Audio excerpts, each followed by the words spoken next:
45 ACP's dead. It's a boomer round, and 10mm auto is king. Fight me.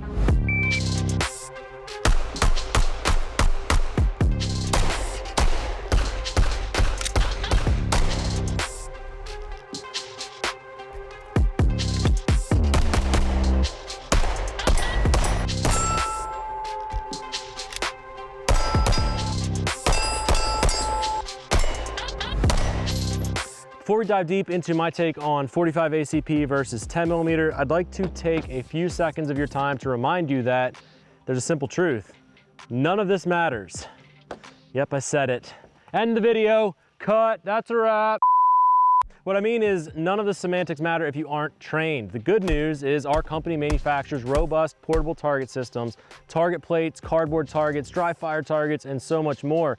We exist to equip citizens with tools to train. So while you're sitting there ready to start a 45 versus 10mm debate with your buddies, ask yourself, are you training to the maximum potential? If the answer is no, swing over to our website and we're gonna help you get equipped to train with purpose. And we have a promo going on right now that is pinned in the comments section and in our description. We'll save you some money and get you on a good path of training. And that's what matters most. It's our duty as American citizens to be equipped and prepared to stand for the Republic. Get out, get equipped, and get to training.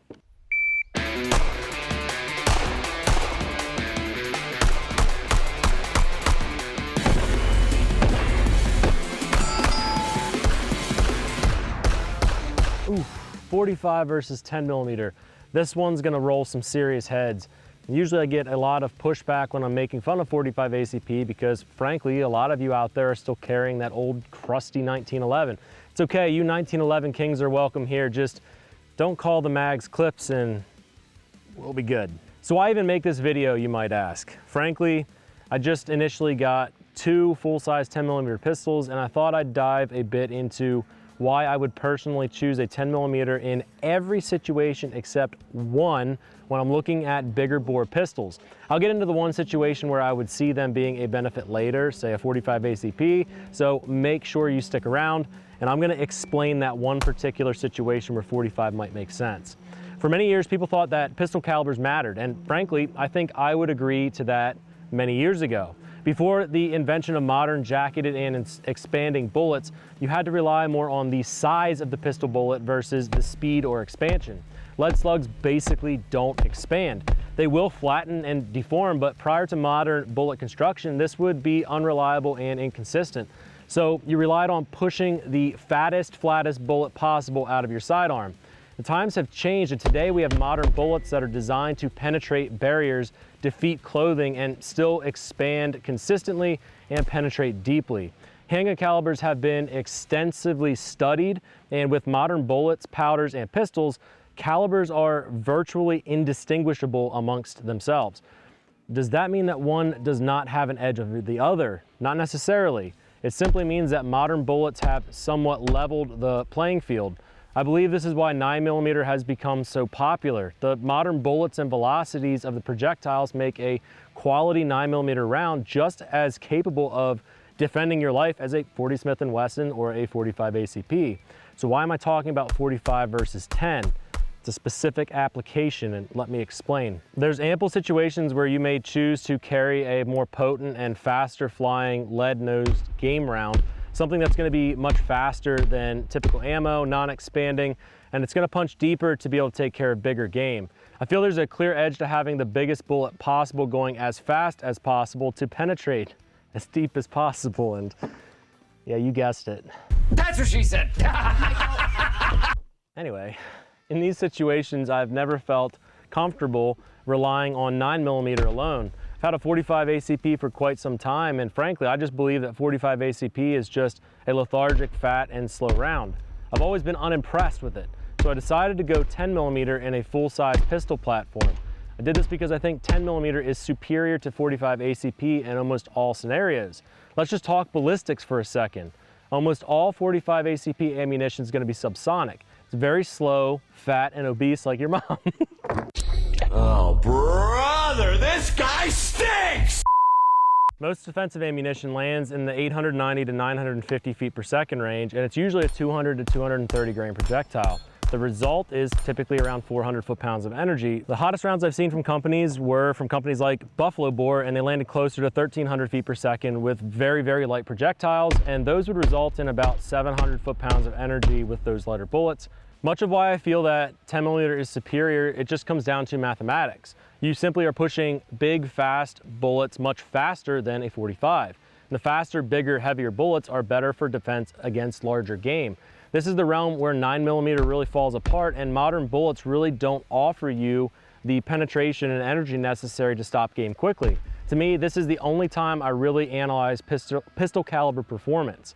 Okay, so let me frame a few other reasons. Both 45 ACP and 10mm are more expensive rounds to train with and hunt and shoot with, so I would choose whichever is more potent and capable of defending my life against game. Both 45 ACP and 10mm have much more noticeable recoil impulses. They require more training than 9mm to learn and manage the recoil. So if I had to choose between two higher recoil pistols, a 45 and a 10, I'm gonna pick the one with the better ballistics. The size, weight, and capacity are identical, so I'm gonna choose the 10mm because it's going to carry the same. What am I supposed to do with these melons? I've been holding them like the entire time you've been talking. Freakin A, Peter. You had one job: hold the melons, stand by the camera, look pretty for the. You're not on camera, so it's okay. All right, I got an idea, guys. Let me show you why I choose 10mm over 45 ACP by shooting some melons.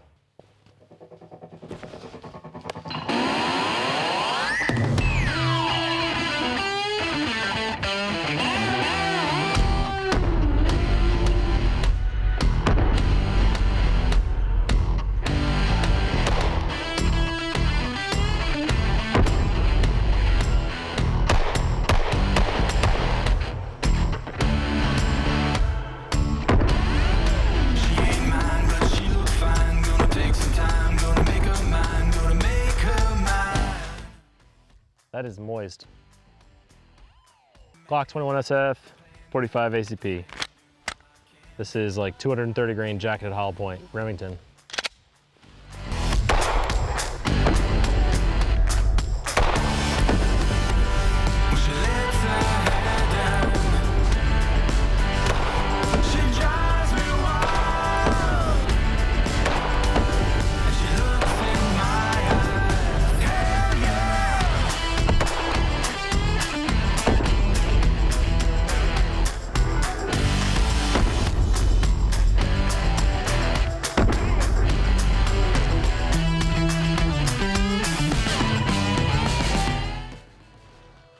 Wow. That was wildly different than the 45. Wildly different. That was 180 grain jacketed hollow point from MagTech. That's what I'm talking about. This is underwood, solid lead, 220 grain bullets. 1,200 feet per second, supposedly.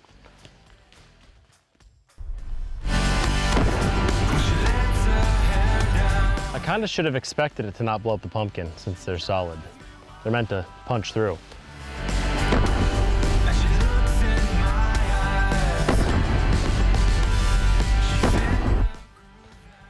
They really hurt to shoot though.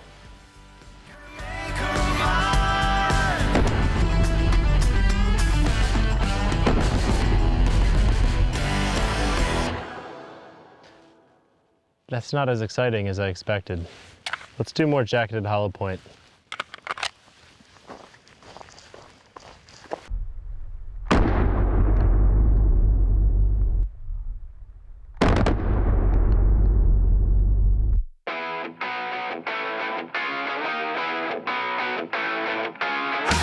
I was originally disappointed with the underwood ammo. However, it is meant to punch deeply through things. We punched deeply through this. Yeah, she's mush now. So upon further examination, that's pretty impressive. And the trenches that were dug beyond the targets, I would say that that is a very potent round, and it was very painful to shoot. So if anybody wants some watermelon, we got you. We got you.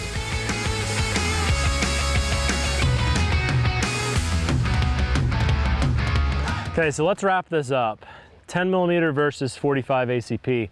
I'm gonna choose 10 millimeter all day, every day. And the only, and I mean only time that 45 ACP makes sense to me is if you're into collectible subguns or you strictly shoot suppressed.